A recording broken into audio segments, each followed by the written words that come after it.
Happy New Year, Chiefs Kingdom, and welcome to Kingdom Kickoff. Clint Switzer alongside Noah Gronniger and as always, our good friend Rich Baldinger, Kansas City Chief from 1983 to 1992. I was alive for most of that, Rich. Guys, as we turn the page on 2022 and into 2023, it's time to start thinking about the legacy of this 2022 Kansas City Chiefs team, and that starts today. 2 regular season games left. It seems strange. You got the extra game. Usually we're done around New Year's, and we're heading into the playoffs. Not so in today's NFL, but guys, it's time to start thinking about where this team's headed, what's going to be the playoff scenarios, and the number 1 seed, Rich, is still out there. And the Chiefs, what they have to do is take care of business against 2 division rivals that are both in very bad ways here. Yeah, they are, and that just challenges you that much more. But as a former player, I'm going to tell you, things like that never really just come into your memory, into your mind. You know there's players on the field that are great athletes. You know things are going on in the background, but you know these guys are going to come to play. And the one rule you learn as a rookie, when you walk across that white line, it's game on. It's a war. You're going at it. So all the other things will never matter, but you know one thing, no matter who lines up next to you or on the other side, they're coming to play football. So that's what they need to do. I mean, the Chiefs understand that. I think there were some things last week where maybe they sputtered a little bit in the second half, but they're going to take care of business. And, you know, there's some goals they can continue to work on because you're exactly right, Clint. You know, this thing's going to go down to the final quarter, final game. It's what the NFL wants, right? It's must-see TV. So a lot of things can happen, and the Chiefs need to get better because I think some of these teams we already know are going to go into playoffs have given the Chiefs a lot of struggles during the year. So this team needs to continue to prove. I think they understand that. Well, Rich, you said when the Chiefs walk over that white line, whenever you're a football player, well, the Martyism, whenever you step across that white stripe, the only thing that matters is that 6 inches between your backbone and your breastbone. And so I love that from Marty. Unfortunately, Derek Carr is not going to be walking across that white line. We see here, Raiders are benching Derek Carr. We'll start Jarrett Stidham versus the Niners. Carr has about a little over $40 million that becomes guaranteed if he can't pass a physical. So they could get out of his contract this offseason. Sounds like they are going to trade him. And at first, it sounded like Derek Carr was going to step away from the team. It was kind of his decision. But now we've heard that, no, it's the Raiders are saying it was a mutual decision. I'm not sure how mutual that was, or if they said, we're going with Jarrett Stidham. We don't want him thinking about, are we pulling him to put you back in? So can you just go away? And so our good buddy, Sean Salisbury, former NFL player and an analyst, and now on the radio down in Houston, says, so now we are a league that sends a guy home when he loses his job because they want to eliminate distractions. So that is how this goes now. You pay a guy $30+ million a year, and everyone decided it's best Carr stay home and not support the new starter, laughing his ass off. So Sean is not a fan of that. No, you know, the thing is, you go to battle with your players. Now, I understand Derek Carr has thrown 9 interceptions in the last 5 games. There's something going on with play calling, what he's seeing. I know I watched a little bit of that Pittsburgh game second half, and the 3rd interception was bad. He had a wide open Hunter Renfrow, probably would have meant the difference in winning that football game against the Steelers. So there's some issues going on there. But just to walk away from this guy, I mean, this guy's thrown over 35,000 yards. I mean, he's going to play another 5 or 6 years, probably go to the Jets or something, probably maybe go to Tampa Bay if Tom Brady doesn't come back. Right? I mean, I think the Jets will probably have the private jet there waiting for him to bring this kid in. So the guy that drafted him, Dennis Allen, is the head coach down in the New Orleans. So that could be a possible landing spot. You're exactly right. So, I mean, this kid at the end of his career is going to be over 50,000 yards. How many quarterbacks have done that in their career? So, I mean, he's gone through, you know, I thought when John Gruden was there, he finally got this guy into mold, play action. Let's run the football, you know, not make Derek Carr have to make the big throw. Let's make him deal with the short intermediate passing game. And that's where I think he would have done better, but it hasn't worked out for him. But it seems like now in the NFL, I mean, money just doesn't matter. Wow, that's a nice statement, huh? Money just doesn't matter. You can pay people and it doesn't matter. So, but to walk away from your quarterback like this and not think that this isn't going to be issues. How do you trust an organization right now like this? How do you walk away? I don't care how bad it is. You've come together as a group. You've gone through camp. You've gone through ups and downs. It doesn't work at the end of the year. The changes make place. But to walk out in the middle of the season, only 2 games left, but still, though, it just sets a bad taste. I think this is going to be a rot for the Raiders. They're going to deal with this because this is just an ugly thing to do to a player. Well, this just seems to me, guys, to be systemic to the Raiders organization, dating back to when I started watching football in around 1990. It seems like my whole entire football watching life, the Raiders are changing coaches, issues, problems. They have talent. I mean, Derek Carr has been there since 2014. He was an NFL MVP candidate back in 2016. They have Josh Jacobs. They have Devontae Adams. They have Darren Waller. And it just seems like over the years, the Raiders never can get it figured out. It's organizational. Noah, we talk about this all the time. And it just seems like they're in another position here where it's time to start over and do something else. And Josh McDaniels isn't working out. We don't like this. It just never ends. And as a Chiefs fan, I love it. I'm glad that's the case. Yeah, I mean, they get rid of John Gruden. Well, John Gruden had to walk away because of the things that came out and the emails between him down there in Tampa Bay. But, I mean, they had Rich Bisaccia there, their former special teams coach that took over the interim head coaching position. And they went to the playoffs. And then they couldn't be happy with that. They had to go get the sexy pick, Josh McDaniels. We see what he's done, Bill Belichick and Tom Brady. And I know it didn't work out in Denver, but that's the sexy name, the sexy pick. Let's go do that. They got Mike Mayock. He's the sexy name out there for GM. We see what he does on TV. He's a great analyst. Let's bring him in to be our general manager. That goes bad, and they have to get rid of him. They always go for the sexy, shiny toy, whether it's head coach, GM, wide receiver, Darius Hayward-Bay, and it just never works out for them, and they just can't be happy with what they had in Rich Bisaccia, and it's come back and it's bit them.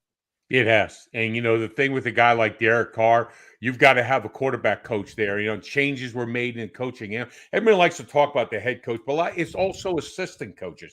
I know one guy I had here at the Kansas City Chiefs when Howard Mudd came in, simply phenomenal for techniques, made me so much better of a player than I could ever dream of. Well, when you lose a coach like that, things don't always work out. All of a sudden you go back, you don't have that person to rely on to help you and guarantee, because it's a tough year. You're playing against great athletes. So when you make changes of coaches, head coaching and coaching staff, it isn't something you just turn the page and move on. I feel bad for Derek Carr. He's gone through how many coordinators, how many head coaches, how many systems, how many different players, how many people injured. And let's remember also too, folks, this Raiders defense until this year has been pretty bad. Yeah. So he hasn't had a lot of support. So put all the blame on this quarterback. But again, Josh McDaniels, head coach, you want to live with and you want to die with your own players. He did not. This was not his quarterback. So he's saying, you know what, to Mr. Davis, I want to go get my guy and bring him in. That's what you brought me here. I want to rebuild this. And that's what it sounds like the Raiders are going to do. Yeah, and we also have here one of our players that he had a setback in practice. And Clint, you want to take this? This is your image here. McCole Hardman, you brought it up. You brought the image in here. And, man, he had another setback. And now if they don't activate him by this upcoming Wednesday, they're going to shut him down. He can't come back. His 21-day window to practice and be activated to the roster will be done come Wednesday, and they'll have to shut him down for the rest of the year. Noah, we've been harsh on this player for now 4 years. And obviously he's dealing with an abdomen injury here, and he's missed several weeks. I think this will be his 8th game missed of his season, of his contract season of a year that was supposed to catapult him. He's made excuses in the past on Twitter saying, well, I'm supposed to be good. We have the greatest tight end of all time here and the best receiver in the NFL. You guys are hilarious. And now they're gone. And McCole Hardman has been injured, but just hasn't been the player that the Chiefs needed him to be. Rich, he was drafted back in 2019 ahead. The Chiefs moved up to draft McCole Hardman ahead of, DK Metcalf of the Seattle Seahawks, a top 15 receiver in the NFL. This has not worked out. We've heard the excuses on our Arrowhead Allies show and from other Chiefs fans over the past 4 years. This has not been good. This is not working out. And I hate to say it, but we have a guy on our roster named Sky Moore who's drafted in the second round this year ahead of George Pickens, a similar type receiver as DK Metcalf. And, Sky has struggled in the punt return game and not exactly set the world on fire, not getting a lot of targets quite yet as a rookie. Andy Reid likes to kind of temper that. But McCole Hardman, promising rookie season. It hasn't worked out. It looks like he may be riding off into the sunset as just sort of a forgettable character here in Chiefs history, Rich. I don't see how you cannot activate this man when you're going to playoffs. And let's just figure if the Chiefs have to go the long road and it's Chargers, Cincinnati, Buffalo, whatever, if it works out. But it's the odds are probably right now the way Buffalo's playing, they're going to be able to come out with a win against Cincinnati. But anyways, make a long story short, don't you need all the offensive weapons you need right now? Kadarius Toney can't get out on the field enough. I mean, even if he's 50% McCole Hardman, isn't that better than not having him out there at all? I find a way to get these guys play. But then again, it's a different world, guys. I mean, when we had to go, you had to go because it was about incentives and your contract, and you had to play no matter what it was. So, I don't know what the issue is with his abdomen, but I still feel like he could be contributing somewhere in this offense. But if the injury is going to limit him, that's the big issue. But hopefully maybe a couple more days of rest, and they can get him activated for the playoffs and be ready to go, because we will need him. Listen, I know he hasn't become the deep receiver we thought, like a Tyreek Hill, but he's still that guy underneath the jet sweeps and stuff like that can give you a lot of difference. I'd like to get him healthy. I think we'll need him in the playoffs to be successful. Yeah, Rich, you said back in your day, if you could go, you went, whether that was 30%, 40%, 50% of what you had. If you weren't going to hurt the team and you could get out there, you were going to go. Wanted to, Noah, you just went. There was no, do you want to? No, it was like, time to go. That's it. So green light goes on. I don't think I'm ready, Coach. What? Yeah. You're out there. You did what you had to do. We had a lot of different ways of getting healthy. Yes. I'll leave it as that. You see players like Sammy Watkins, who there's certain players that won't go out there unless they feel they're 100% healthy from that injury and they are ready to roll just like before the injury, like they were never injured.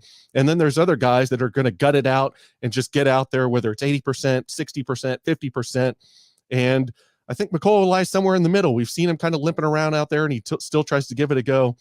So I think if they don't activate him, then the setback must have been more serious than they would have wanted, and he just can't give it a go. Yeah, you feel bad for the guy. And the one thing in the NFL is you just don't want to get that check mark next to your name that this guy doesn't play in games, doesn't practice, hurt all the time. It's something that it just follows you, and it can be the end of your career, because people nowadays, just with the amount of money, with the way the salary cap is and you're investing, they expect you to be out on the field. So hopefully he gets out there. As I said, maybe it's better we let him rest for this game and then get him out for the last one and then into the playoffs. Maybe that's what they're looking at. Hopefully that what it is. But like you said, he has to be activated by Wednesday. So maybe, but that's what they're looking at.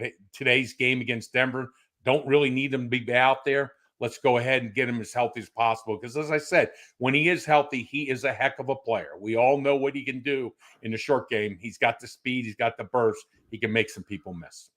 We got a comment here. Availability is your best ability. My mom would agree. She would always say that. Of course, she wasn't talking about me playing in the NFL. She was talking about me showing up as a stalker at a grocery store in high school. So much different situation, but the sentiment certainly holds true. So yes, sir.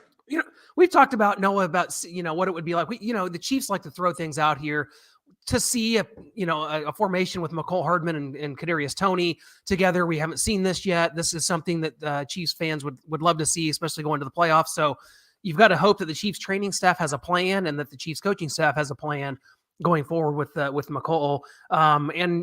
We've talked about a player that's maybe disappointed a little bit. How about one we talked about last week, a former teammate of yours, Rich? It is his birthday, his heavenly birthday. That is Mr. Derek Thomas. And we wish him just all the great vibes and his family. And he is someone that I think for a lot of Chiefs fans, Rich, growing up that are around Noah and I's age here, that made Chiefs football fashionable in Kansas City. And Derek Thomas was kind of that player for us. Definitely our version of a Lawrence Taylor, our kind of Michael Jordan type when it comes to just making that connection with a player and a team. Man, was he special. Yeah, he was special. An incredible human being, incredible athlete on the field. Could do things physically that just makes your mind spin, the way he could change direction at that size. Still a 250-pound man. You don't expect people to move like that. But, the thing is, I watch all these college bowl games. I love watching. I love the atmosphere of college football. I think everybody loves the pageantry of the whole thing. But I guarantee you, all of us eyes are watching on defense. Where's the next Derek Thomas? Can we find another DT out there? Will Anderson for Alabama, perhaps. There you go. And hey, give K-State's O-line credit, man. They held up pretty good against that pass rush of Alabama. So hats off to the guys in the trenches for getting it done. And I maybe found a few tackles out there, but I don't know if I found another Derek Thomas. That's for sure. Right. Because just from the moment he walked on the field and what he could do, and When you would just see him I remember being in the indoor facility afterwards, and we'd be goofing around, and he would just do things like box jumps or just run some agility drills, and people would just absolutely freeze. You were like, how is he doing these things? It just never tired. And the guy would never fatigue either. Never fatigue. He could go and go and go. As linemen, we go 2 plays and we're looking for oxygen. Derek could run forever. And but that's just the electric player that he was. And I remember Carl Peterson telling me, I asked him, I said, what was it about that guy? And he said, Richard, exactly what you said. From the moment I saw him, when I went to watch him work out, the first words out of my mouth was, wow. And that's all I needed. I knew right then and there, this guy was a wow player. And when you got one of those guys, it makes you that much better. Yeah, absolutely. And just to kind of get back to kind of what we're dealing with here in this game, and we've had players run their mouth this season. It was Justin Reed before the Bengals game saying how he's going to lock down everyone. Didn't really know the player he was trying to say. It was Hayden Hurst. He was saying, is it T. Higgins? Is it Tyler Higbee? Wait, he's on the Rams. But he ran his mouth, and Andy Reid wasn't too happy about it. And we've had another player, a star player here in Kansas City, say something that I don't think Andy Reid is going to appreciate. They've been trying to get Eric Bieniemy a job. They're saying Eric Bieniemy's the one calling plays. Travis Kelce said, not so fast, my friend. On his New Heights podcast with his brother, Jason Kelce threw it out there. I mean, Eric Bieniemy's calling plays, right? And Travis Kelce stopped him and said, from my understanding, Coach Reid is still calling the plays. I don't think Andy's going to like hearing that. I don't know how much trouble Travis is going to be in, but they're trying to say Eric Bieniemy's the one calling the plays. We're trying to get him a head coaching position. He's in charge of this thing. And Travis saying, no, I think it's still Coach Reid. Guys, you think Travis meant anything by this at all? I mean, I just think he showed a sign of respect, you believe? I don't know. The truth. I think it is true. I think we all know that Andy still is the overseeing. Maybe Eric Bieniemy has some decision on what type of personnel grouping or anything, but I think he's the guy who's seeing the game. We all know that he's calling the plays and overall where they're going with their focus and everything. So I don't know if Travis Kelce meant that as saying like it's only Eric. And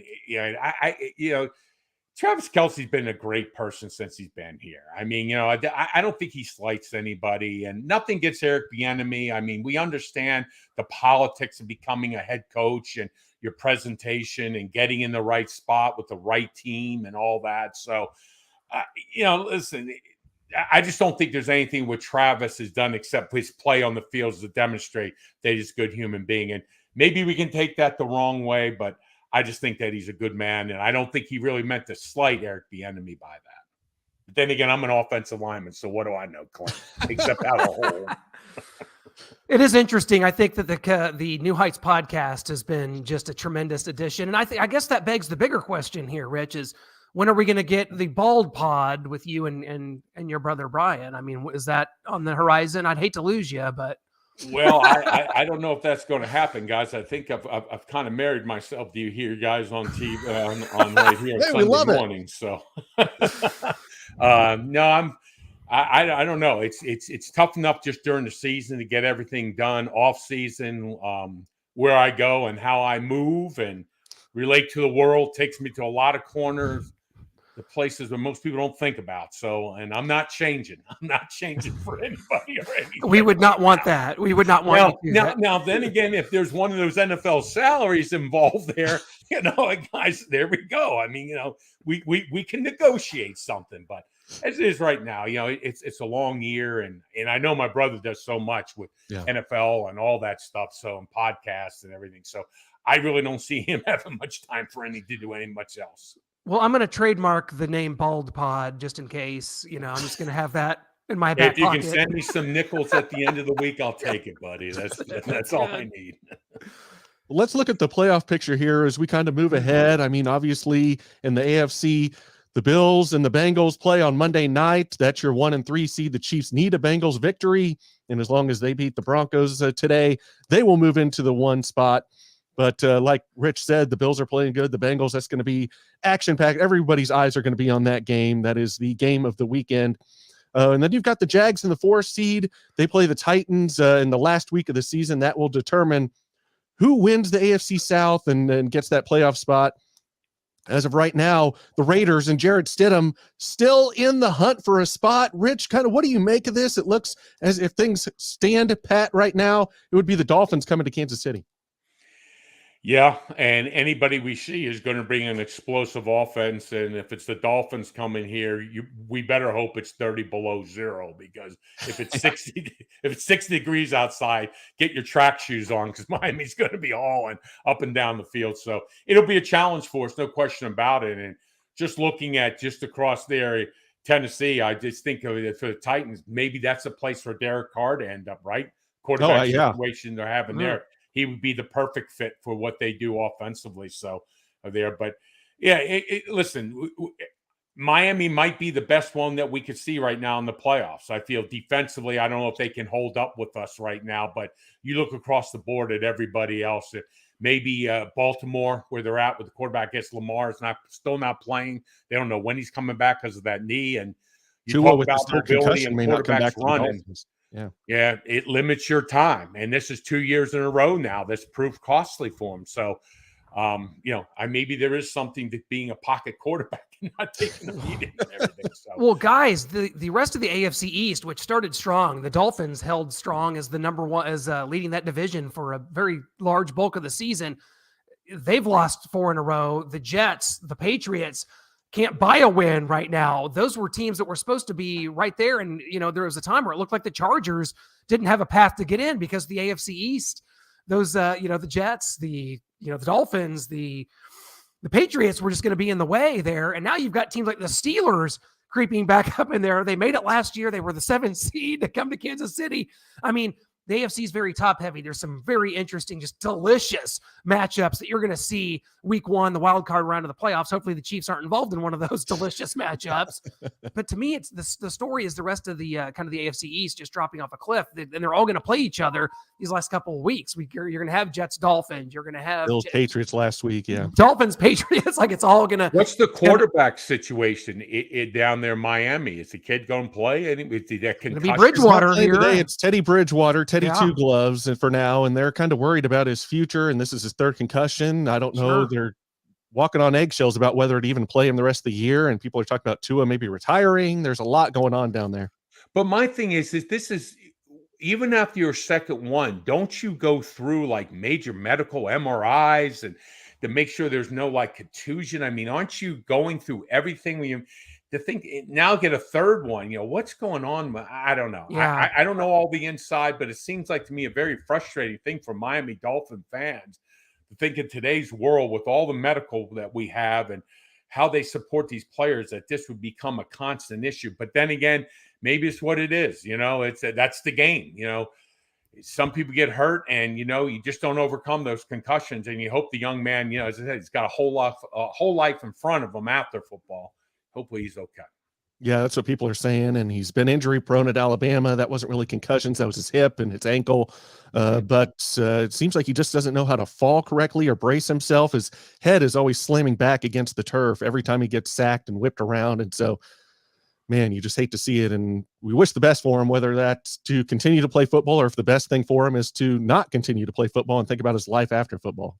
Yeah, but the Miami, we know one thing, the Dolphins aren't anything the same team without Tua there at the quarterback. I mean, No. He's the difference maker. He's the one who's got the accuracy with the deep throws and everything. So without him there, it's probably the best team to if the Chiefs are going the long road to open up the playoffs, it's probably the best one to start with. I don't know if I even want to play the Steelers or anybody right now. I'd rather start with Miami there because when without your starting quarterback, you got the best chance against that team. Yeah, and that Miami weak defense. But going from talking about 2 injured quarterbacks, Lamar Jackson, to Tua Tagovailoa, we're going to talk about 2 quarterbacks up for the MVP race. And that's our own Patrick Mahomes and then Joe Burrow, who has a chance for a large MVP moment on Monday night against the Buffalo Bills.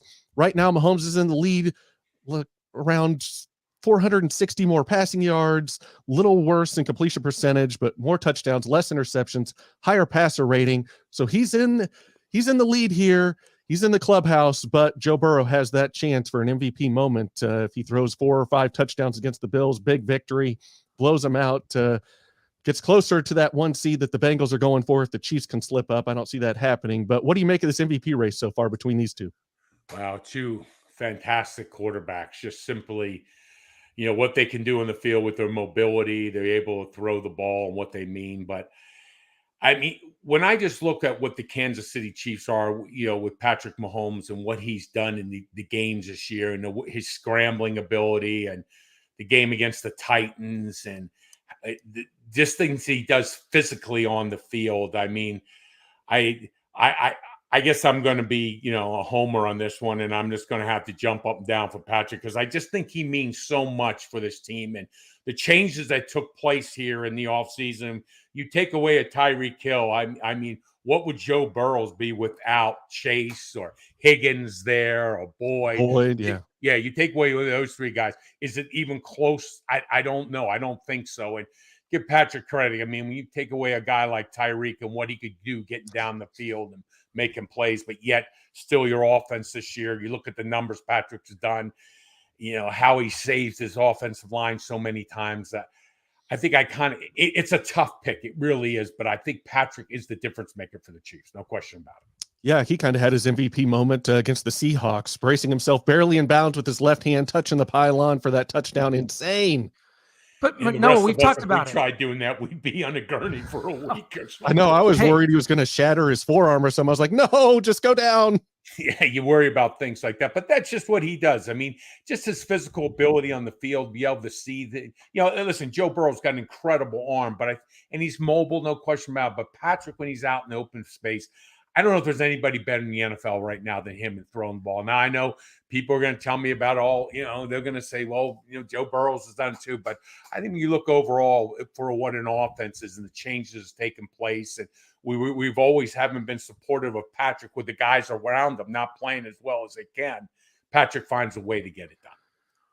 Noah, we've heard from our good friend Nick Wright, former guest on my very first show, The Sports Horn. He is now on First Things First on Fox Sports, and he's talked about how he believes that this award is kind of being hijacked by sports media, and that the tone these last couple of weeks are, well, the Chiefs are playing the Broncos and Raiders, that Mahomes just can't, there's nothing he can do for himself. Joe Burrow's got to win against Mahomes already. If he beats Josh Allen, I mean, just the media is going to hijack this and take it over. This has really become a sports media kind of narrative here. And this is kind of a joke here, because I think we got Joy Taylor joining us here. They do not want to give the MVP to Mahomes. They don't want to give it to him. They do not want to give it to Patrick. That is what Joy Taylor said of Jalen Hurts a couple weeks ago. She had no reason as to why they don't want. She just kept repeating the same thing over and over with different cadence of her voice. So Noah, has this become a sports media driven award? And what can media around here do to sort of steer this in the right direction the last couple games? It's always there's always been a narrative to the MVP and wanting to give it to someone, because it would always go to LeBron James. Maybe it always would have gone to Shaq before that, Michael Jordan. So they're looking for different narratives, different stories that they can give it to someone else other than a Michael Jordan or a LeBron James or now a Patrick Mahomes every year. But I think Mahomes does have the story, the losing Tyreek Hill, having a great season, having the best numbers.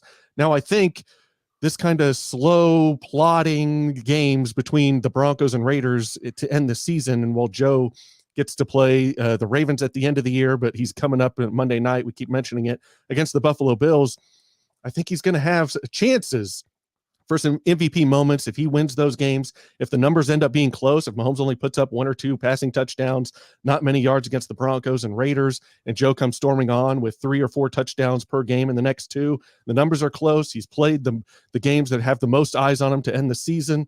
I think you could see it slip through Patrick's fingers and go to Joe. That's why he needs to put up great numbers against these 2 lackluster opponents. Denver does have a very good defense, but when Mahomes is on his game, nobody can stop him. So he needs to put up 3 touchdowns, 300 yards these last 2 games, if not more, to make those numbers undeniable that it's got to be Patrick Mahomes for MVP. You're going to make Rich turn over here. You're talking about throwing the ball around the yard for 300 yards. That means, Rich, your game plan of running the ball, controlling the clock, just getting out of here and defeating these subpar teams, that's what you want to probably see here. But Andy Reid, man, we talk about it every week.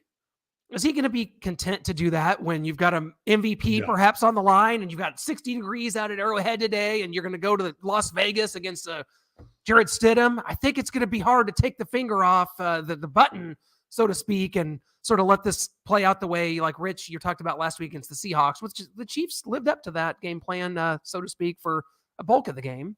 And give Patrick credit. No turnovers with the football and Yeah, doing things right, what he exactly. had to do after a rough game against Denver and everything. So there were some mistakes and everything, but he came back and played. And hey, folks, I just believe we're in flyover country here. I'm sorry for the politics, but that's what it is.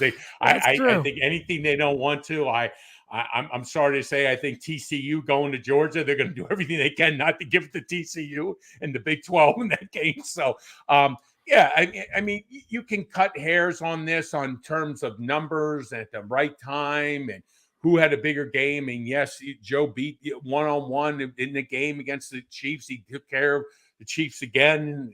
But when I look at overall, I just look at the big picture and what Patrick means to his team and how he's made players better around him and everything. And not that Joe Burrows doesn't do it too, but I just think what Patrick was dealt with this year, and and losing the player of the impact of a Tyreek Hill. I'm going to guarantee you, Joe Burrows, if you take away Chase or you take away Higgins, it's not the same numbers for him, not even close. So let's see if he can do that. So that's where I kind of just look at the whole year and what you're dealt with, the cards and everything like that. So yes, I know he's got Travis Kelce and everything, no question about it, the best tight end ever played. But when you change all your wide receivers and where you're at with things and turn it over, it's tough for a quarterback, and Patrick's been able to get these guys involved and make them part of why we're the number one offense in the National Football League. Let's put that into practice. Let's see how Joe does without Chase. We'll give him MVS. They give us Chase, and we'll see how it goes. Yeah, see how it is. See if you still get those same throws down the field. Let's see what happens and everything. So, listen, nothing against Joe Burrows. The guy's an incredible quarterback, an incredible player and everything. And it's hard. I mean, you should be able to get MVPs to both these guys, but it doesn't work out like that. But the big picture to me is what matters. And what did you do for the whole team? And I just think that Patrick, what he represents to that team, where he plays, and where we've seen him in moments having to do everything he can for this team to win, he's got it done. That's why the Chiefs are there, possibility of getting the number one seed. Well, fellas, we haven't talked a lot about the Chiefs' opponent today, the Denver Broncos, maybe doing them a bit of a disservice, but really what's there to say? We're heading into our predictions. And Rich, your keys to victory today is the Chiefs, of course, built a 27-0 lead in Denver just a few weeks ago before Denver kind of surged back there, allowed back in the game by turnovers. So I'm going to guess that you have some keys that would allude to those 3 turnovers not happening again. Well, it just all begin offensively. Let's just keep the engine roaring. I thought with second half of that game, we had some drop passes against Seattle. We missed on a couple runs and some things, gave up a sack. I just think we kind of sputtered a little bit. I just want to come out there, keep the pedal to the metal. And if it means Patrick throwing the football and getting those yards and we can give him the time, I think we can. Let's go ahead and do it. The man deserves an MVP. On the other side of it, let's keep Russell Wilson in the pocket. Everybody knows that's the issue with this guy going forward. He gets outside the pocket, not the same athlete, not the same guy he was 10 years ago, but can still make some plays. But if you keep him in the pocket, that's where the mistakes take the place. I think we can get some interception. We get some sacks, especially against this Denver offensive line that's just been riddled with injuries this year. So come away with a big victory. But that's being my 2 main keys today for the Kansas City Chiefs. Guys, Noah, we talked about it on our Arrowhead Allies show on Tuesday, and it was met with some resistance. I'm not somebody that I know how football works. I know how hard it is to win in the National Football League. I respect it. I respect the opponent. I respect the Shield above all. But I'm sorry, today, I'm throwing it all out, guys. And I'm saying that this Chiefs team, which has yet to score 30 points at home once all year, even though the Chiefs lead the NFL in scoring, today needs to be that day. It's 60 degrees. It's New Year's Day. The Chiefs fans are coming in. Maybe they held over their energy to come in here. Maybe they're hungover. We'll see. We'll see how they react. This needs to be a party at Arrowhead Stadium. This needs to be a statement as the Chiefs are executing at a high enough level in the final 2 weeks heading into the playoffs that you're not going to the wire against the Denver Broncos. You're not winning by a field goal, Harrison Butker at the gun, that you're going out here and taking control of this game and winning by 2 scores. I mean, I'm sorry, that's my expectation today. I want to see it, and I'm going to pick the Chiefs on Derek Thomas's birthday to win this game 30-13, to finally hit that 30 mark at Arrowhead Stadium. fans having a chance to stand up and cheer, party throughout. Streamers are flying, fireworks are going off, and you're not going down here. We're not talking tomorrow about how, well, a win's a win in the NFL. It was 21-20, but the Chiefs, they got the win. Today's not that day, guys. I expect the Chiefs to come out firing. Yeah, I do too. I mean, the Broncos, there's not a lot on the inactives. There's really nothing for the Chiefs that stands out other than McCole Hardman not being activated. And on the Broncos side, Baron Browning, one of their good edge rushers, is out. And then DJ Jones on that defensive line is also out. So that's going to be a help for the Chiefs, whether it's Isaiah Pacheco, whether it's Mahomes throwing around the yard. I think it is going to be a party. They need to get this thing rolling, a party to the playoffs. They need to be firing on all cylinders, not only on the defensive side, carry over what they did against the Seahawks into this Broncos game and not allow Russell Wilson to put up 30 points, 28 points and keep this a close game. No, they need to shut that down. Jerry Jeudy is active, so he was dealing with some sort of injury, but he is active. He's going to give it a go. We need to shut that down. No more 3 touchdown games from Jerry Jeudy. And this offense needs to really find itself in situational football. Whether it's 3rd and short, 3rd and 5, 3rd and 7s, they need to have answers ready to go, whether it's Tony, whether it's Sky Moore, if they can get Kelsey open. But if Kelsey's bracketed, if he's double teamed, they need to have quick answers in this situational moments. And so I like the Chiefs 41-13 for this to be a party at Arrowhead. We get well over that 30 points finally, 41-13, and we're rolling into the playoffs. Rich, the Broncos just fired their head coach, Nathaniel Hackett. They're fighting on the sidelines with each other. You got backup quarterbacks trying to fight linemen. This is a disaster. It's unraveled, likes of which that we haven't seen in quite some time with regards to expectations. This Denver team couldn't be in more disarray. So to me, this lines up to be a very fun day at Arrowhead Stadium. Or am I just... Oh, no, I think the Kansas City Chiefs are going to take care of business. And listen, this is a challenge for the players. You're going to hear all about the team, about them Broncos and all the issues going around. And you've got to keep your focus. But Jerry Rossberg, special teams guy who's coming in, who's taken over, he's going to find out how difficult it is in the National Football League. Guys had a great career as a special teams coach, but I remember when Frank Gans came in after John Malkovich was gone, and I'm going way past you guys now, guys. I'm going back to days of leather helmets here and everything. I've heard that name. It's tough. I understand what the players are going through in Denver right now. It's an absolute debacle for an organization that has won year in and year out. It's been tough the last couple of years, but listen, they're going to come out and play. They're going to come out and play hard. These guys understand this, and believe me, management right there will be viewing you and on the field. So I think it's going to be I think they're going to bring a game, but I think the Chiefs will take care of business. I'm going to go with 28-7 here on the game. And I think for once, special teams is going to do something for Kansas City Chiefs. I think we're going to get some field position, some type of return. I think Andy's been looking at this. This is something that's been an issue for the Chiefs all year long. Got to change it going to the playoffs. Today it happens for us. Well, Jerry Rossberg, special teams coach, now given the green light to be interim head coach. Watch for to start off the game with an onside kick, fake punts, fake field goals. Watch it all because he's got the greenest light for special teams coach now that he's the interim head coach. He's the one calling the shots. He can call as many fakes as he wants. Dave Toe. And you just, and the whole thing with Denver right now, new management team up there. I mean, what do you do with this, with the situation with Russell Wilson, quarterback, the budget, the salary cap? Whoever you're bringing in there has got to figure out a game plan with a Russell Wilson that's not a mobile Russell Wilson anymore. Now you're going to alter his whole passing game.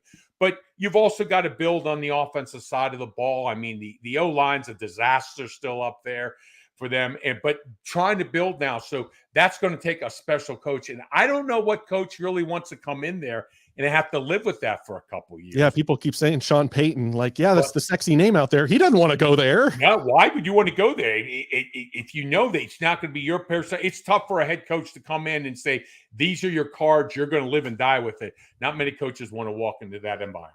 Eric Bieniemy?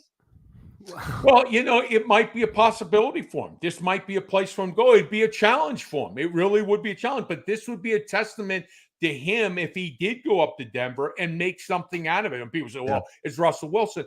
But no, you've got to come together and bring a guy in that, from what I hear in the locker room, hasn't been very close with the players. It's kind of split, and you've got to bring that all together. That's a challenge for any head coach. If Eric Bieniemy could go do that, that would be a feather in his hat.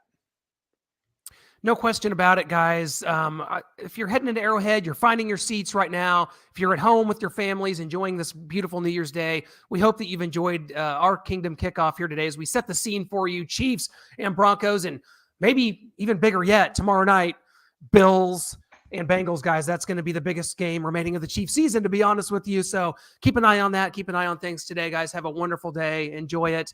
It's New Year's Day. Kingdom Kickoff, Chiefs, coming up at the top of the hour, hosting the Denver Broncos. Thanks so much. Go Chiefs! All right,